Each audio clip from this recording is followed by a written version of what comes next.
faithfully delivering value and interpreting great books from around the world. Hi, this is Sally here to talk books.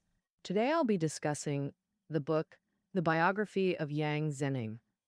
In 1957, at the age of 35, Yang Zening and fellow Chinese scientist Li Tsung-Dao were jointly awarded the Nobel Prize in Physics. This Nobel Prize stunned the world, not just for their groundbreaking theories in physics, but also because they were Chinese with their distinct features. In 2000, Nature magazine listed Yang Zening as one of the top 20 physicists of the past 1,000 years. Renowned physicist Dyson noted that Yang Zening is a unique physics master of the 20th century, following Einstein and Dirac, and he's known as the father of the hydrogen bomb. Taylor argued that Yang Zening deserved more than just one Nobel Prize for his physics accomplishments. So you can see how remarkable Yang Zening's contributions to physics were. Now, behind the Nobel Prize fame, what untold stories does Yang Zening have? Today, I'll share with you his fascinating and legendary life story. The author, Yang Zening, is a physics professor at Chen-Ning University of Science and Technology. He's deeply knowledgeable in physics and skilled at writing biographies of scientists. For this book, he interviewed Yang Zening several times and gathered extensive historical sources. Yang Zening himself endorsed, the content. Okay, now I'll break it down into 3 parts to cover the book's key points. First, how did the most normal genius come to be? In this section, I'll share Yang Zening's early life and academic journey. Second, how did the first Nobel Prize for Chinese come about? This part, you'll discover just how impressive Yang Zening's physics feats were in the US. Third, what patriotic feelings did Yang Zening hold? In this section, we'll explore Yang Zening's journey back to his roots. Let's start with the first part, how the most normal genius was formed. The most normal genius was actually Yang Zening's childhood friend and lifelong companion. Wang Kun's thoughts on him. Wang Kun is a physicist too. When it comes to normalcy, Yang Zening was just like any other kid growing up. On October 1st, 1922, Yang Zening was born in Sanhe Town, Hefei, Anhui, as the first child of Professor Yang Wuzi, a mathematician, and his wife. When Yang Zening was born, his father was teaching in Anqing, Anhui. Anqing was formerly called Huaining, and since Zhen was the generational name, he was named Yang Zening. 1922 was a crucial year for the global physics community. That year, the Swedish Nobel Committee awarded the 1921 Physics Prize to Einstein and gave the current year's prize to Niels Bohr. These two great physicists revolutionized 20th century physics with relativity and quantum mechanics. Meanwhile, the newborn Yang Zening on the other side of the world seemed ordinary, except for his slightly larger head. Jiang Wuji went to study in America right after Yang Zening's birth. After returning, he taught at Xiamen University and Tsinghua University. From 1929 to 1937, Yang Wuji taught math at Tsinghua for 8 years, where Yang Zening also grew up. Young Yang still had a large head, earning him the nickname Big Head Yang at Tsinghua. Like other boys, he was mischievous, riding bikes downhill at high speed and across narrow plank bridges. Once, while showing off bike tricks with his 4-year-old brother Zhenping, they crashed badly. Zhenping's forehead split open. Knowing he messed up, Zening rushed him to get stitches and bribed him with snacks. Still got scolded by his parents, though. Besides being active, Yang was talkative. He loved reading and explaining books to friends. Yang Wuzi recalled seeing Zening walk home with 3 friends. From afar, you'd hear him chattering nonstop about astronomy, history, geography, while the other 3 listened intently. But young Zening had one clear weakness: poor hands-on skills. In crafts class, he proudly showed parents a clay chicken he made. His father said, "That looks like a lotus root." Imagine how bummed he was. After getting into physics, Yang Zhenning wanted to make it big in experimental physics, but it all flopped. Looking back, young Zhenning openly admitted his weakness with hands-on skills. But hey, that's why he could focus better on theoretical physics. Oh, this most normal genius. Besides being regular, his genius traits showed up real early. As we said before, young Yang was a chatterbox, loved telling pals, all kinds of stuff, all cause of his awesome memory. He'd memorize book content in no time. With that sharp memory, Yang aced every subject. So Tsinghua professors often said, "Look at Yang Zhenning," to nudge their kids. Yang Wuji was super proud to have a son like that. On the back of a photo of Yang at age 12, he wrote, "Ninger seems gifted." She had big hopes for Yang's future. When he said gifted, it was mostly about Yang's math smarts. Yang inherited his dad's math genes, excelled big time. But Yang Wuzi knew rushing could backfire, so he didn't push ahead much, teaching him math. And to keep him well-rounded, Yang Wuji also worked on his Chinese lit skills. Yang Wuji once hired a history student to tutor him. Not even halfway through Mencius, Yang had memorized the whole thing. In 1937, the Marco Polo Bridge incident happened, and Beijing fell. By 1938, Tsinghua, Peking, and Nankai universities had moved to Kunming and merged into Southwest Associated University.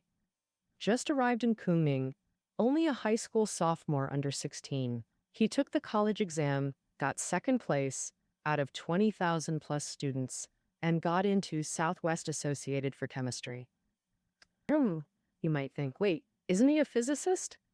Why chemistry? Because back then, sophomores mainly studied chemistry.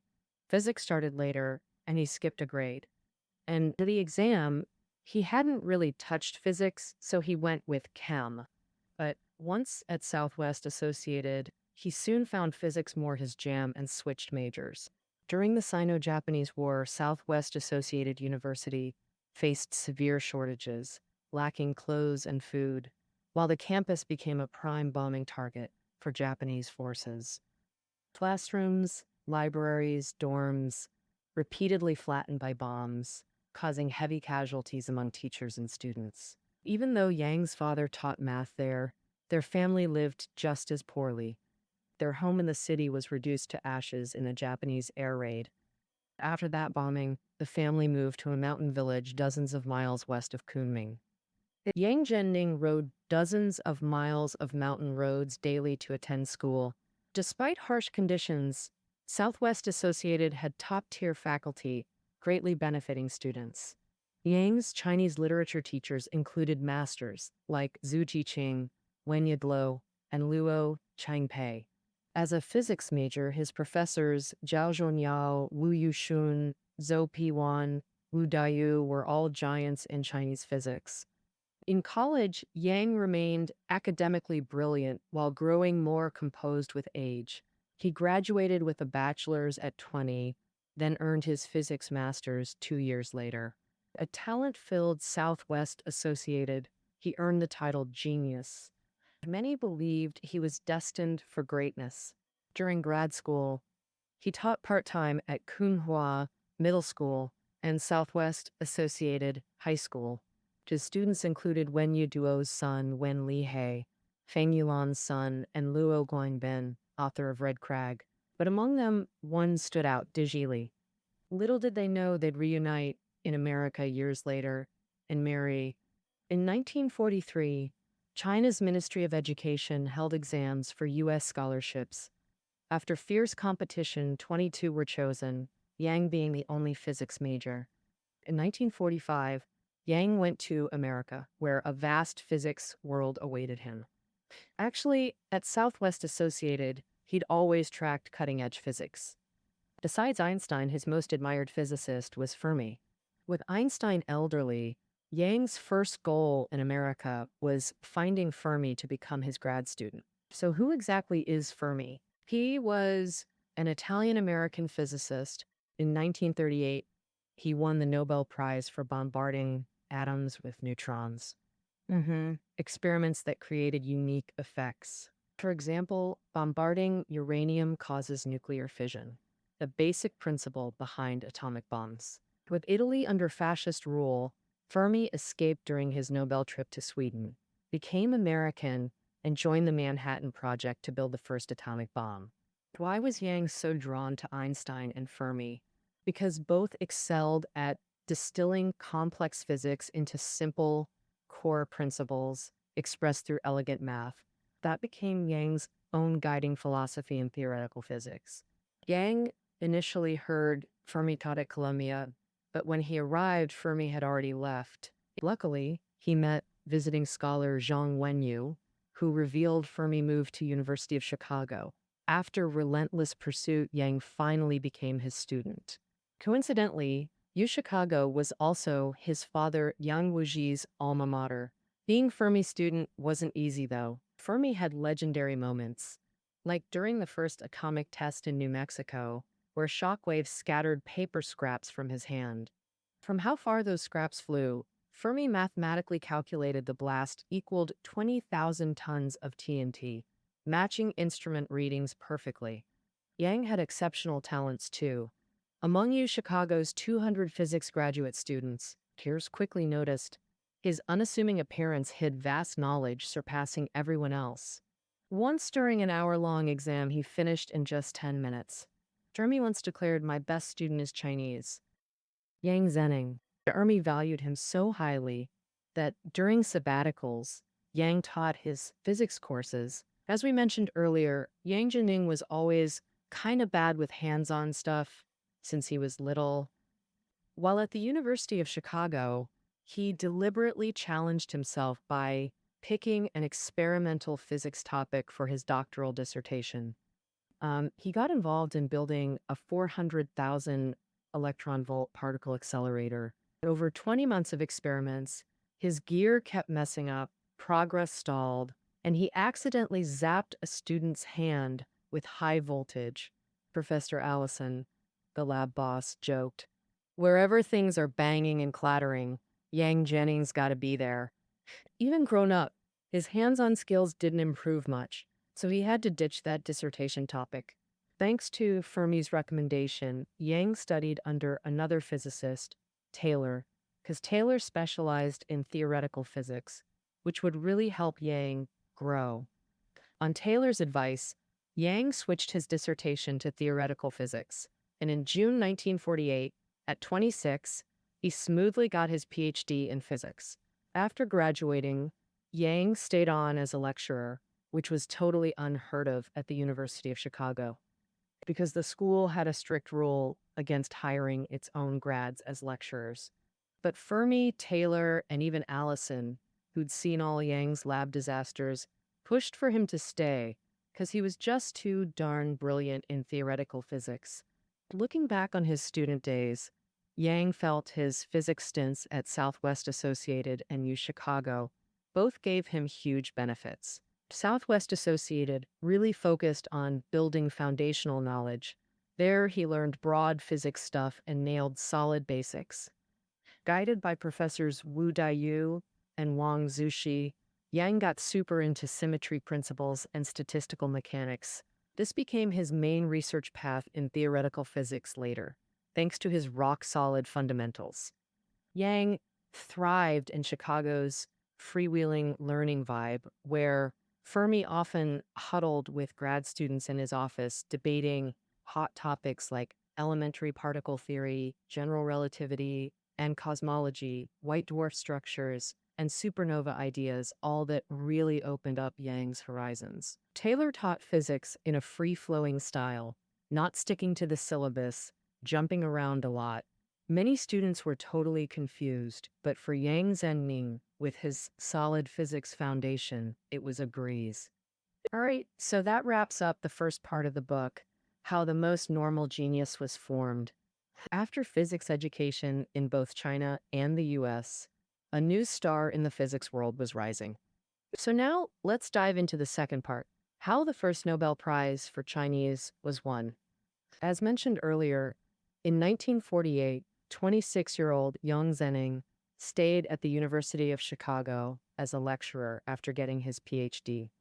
Actually, he only taught there for 1 year. The next fall, he headed to the Princeton Institute for Advanced Study as a postdoc. The director, Oppenheimer, and Fermi were old pals. Both were key players in the Manhattan Project. Fermi's recommendation was crucial for Yang getting to Princeton. Yang originally planned just a 1 year visit to Princeton, but he ended up staying for 17 years. And these 17 years were the peak of his academic career when he won the Nobel Prize in physics. So, what exactly was the magic of the Princeton Institute? The institute wasn't big, but nearly everyone was a science superstar. For example, the famous Einstein, John von Neumann, who invented the modern computer, Hermann Weyl, who laid groundwork for theoretical physics calculations, and more. Director Oppenheimer keenly spotted Yang's physics talent and battled his buddy Fermi over recruiting him. Out of dozens of postdocs, Oppenheimer alone offered Yang a job to stay, and Yang accepted it. Besides valuing the academic vibe, another key reason was meeting his first wife, Du Jili, here. We mentioned earlier that Du Jili was once Yang's student, but back then, she was just a 16 or 17-year-old girl. After reuniting in Princeton, both were at marriageable age and quickly fell in love. In 1950, 28-year-old Yang Zeming and 22-year-old Du Jili married in Princeton and settled down in this picturesque town. Princeton nurtured both Yang Zhening's love life and his greatest physics achievement, the 1957 Nobel Prize in Physics. This Nobel was won jointly by Yang Zhening and Li Zhengdao, who is 4 years younger. Li started at the University of Chicago a year after Yang. Both Chinese and passionate about theoretical physics, they quickly became close friends who loved hanging out. Yang and Li were no exception. They once drove to the Grand Canyon for adventure. In 1949, an American newspaper held a crossword contest lasting over half a year. Entry fee just $17, but the grand prize was huge. Yang, Li, and classmates teamed up, using their sharp memory and math skills to battle their way to the finals. During finals, Yang, fresh at Princeton as a postdoc, used Webster's dictionary, working days and nights to crack the puzzles before discussing answers with Li. They mailed the newspaper 2 correct answers. The first used a hyphenated word with a note. If hyphens weren't allowed, the second answer was their final submission. But judges only checked the first answer, missed the note, and ruled them wrong. It assumed contestants were housewives. Physics stars like them should have breezed through. Failing at the last hurdle left Yang feeling pretty down. One day, Yang stayed up all night in the library again, grinding on crosswords with dictionaries. Returning home, the New York Times delivered by a paperboy blared, "Japanese physicist Hideki Yukawa won the 1949 Nobel Prize." Yukawa discovered mesons, becoming Japan's first Nobel laureate, a wake-up call for Yang. He started reflecting, where should his time and energy truly go? What was his real purpose in coming to America? In 1951, Li Zhengdao also arrived at the Princeton Institute. Both clearly realized they should collaborate on theoretical physics, not waste time on distractions like crosswords. Theoretical physics thrives on real-time brainstorming, and their partnership would amplify that storm. Yang Chen-Ning and Li Zhengdao were the perfect model of collaboration. They'd often discuss cutting-edge physics in Princeton's offices, cafeterias, and outdoor lawns. Oppenheimer once said his favorite sight was seeing these 2 Chinese young men walking Princeton's lawns, their minds likely brewing revolutionary physics ideas. Soon they produced results. 2 papers on statistical mechanics that earned Einstein's approval. Their biggest revolution brewing? The theory of parity non-conservation. Before this, physicists saw parity conservation as an absolute truth. How to understand parity conservation? It's like looking in a mirror. Your reflection matches you perfectly. just left-right reversed, what we call symmetry. In quantum mechanics, this symmetry is called parity. Like numbers have odd or even, particles have odd or even parity. A fundamental constant like mass or charge, total parity before or after interactions stays unchanged. Parity conservation. Physicists found parity conserved in most cases, but Yang and Lee spotted anomalies inspired by physics' theta minus tau puzzle. The theta minus tau puzzle. Two particles, beta and tau, looked identical and symmetric, making physicists suspect they were the same, but puzzlingly, they had different properties. During beta decay, weak interactions, beta emitted 2 pi mesons, while tau emitted 3. If they were one particle, this meant one had even parity, the other odd. How could one particle be odd sometimes and even other times? That would shatter parity conservation. So most physicists insisted parity must be conserved. They fiercely denied they were the same particle. To better grasp the theta minus tau puzzle, let's imagine an analogy. Theta and tau particles are like two Jeeps, perfect mirror images. One has steering wheel left, one right. Designed for left or right driving countries. Identical except wheel position. Logically, these two cars should perform identically. But strangely, in this specific country called Beta Land, one car could reach 200 miles per hour, while the other couldn't even hit 50 miles per hour. What's really going on? What's the real trick here? Yang and Lee's breakthrough was hypothesizing and proving that theta and TT particles were identical, and that parity wasn't conserved during beta decay, causing different pi meson emissions. Ultimately, they mathematically proved theta and T2 were the same particle and its mirror image, collectively remained K mesons. Under weak interactions, K mesons and their mirror images displayed different behaviors, leading to the mistaken identity as separate particles. This work was published in 1956 in Physical Review, America's leading physics journal. But for the physics community to accept this, experimental validation was essential. That's when Chinese-American physicist Qian Wu stepped in to help. Collaborating with the U.S. National Bureau of Standards, she verified parity non-conservation in beta decay, overturning established beliefs. It's like assuming a sprinter's ponytail, left or right, wouldn't affect her speed. But in magical beta land, a left ponytail might break records while a right one could freeze you in place. Equally mind-blowing. Thus, leading physicists like Wigner, Landau, and Pauli initially dismissed Yang and Lee's theory as pure nonsense. Yet when Wu's results emerged, though stunned, they had to accept reality. On December 10th, 1957, 35-year-old Yang Zhenning and 31-year-old Li Tsung-Dao received their Nobel Physics medals in Stockholm. Yang delivered his speech, The Law of Parity Conservation and Other Symmetry Laws in Physics, marking his career peak. After the Nobel, Yang never stopped his physics research. Beyond parity non-conservation, his dozen-plus contributions across statistical mechanics, condensed matter physics, particle physics, and field theory are all world-class. In 1966, after 17 years at Princeton's Institute for Advanced Study, 44-year-old Yang Zhenning accepted an invitation to become director of the newly established Institute for Theoretical Physics at Stony Brook University in New York. Over the next 30-plus years, Yang worked diligently, transforming the Physics Institute at Stony Brook into a world-class research facility. He retired in 1999 at age 777. And looking back at the pinnacle of Yang's physics career, his name was always closely tied to Li Tsung-Dao's. But at the moment they lifted the Nobel Prize, neither likely imagined they'd one day part ways and become strangers. When discussing their falling out after winning the Nobel, various accounts circulate. This book combines perspectives from both men's published works.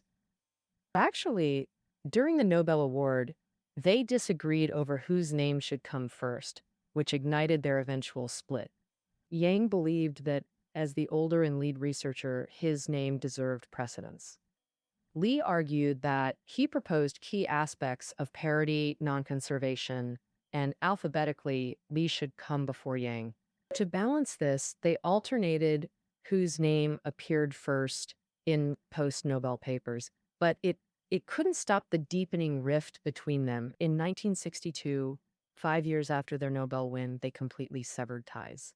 The estrangement between Yang Zening and Li Zhongdao is a major regret in the physics world.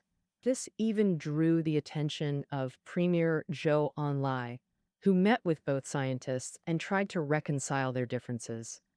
But their relationship never improved, becoming a lifelong regret for both great physicists. Reflecting on his bond with Li Zhongdao, Yang once said in a speech, "Our relationship was sometimes closer than those with our wives, because through academic discussions, we explored each other's characters and ideas. Such a deep connection. When it broke, I felt pain on par with a marriage ending." All right, that wraps up the book's second question: how the first Nobel Prize for Chinese was won. Even though Yang Zhenning was in America, his roots were in China, which eventually led him to return to his homeland.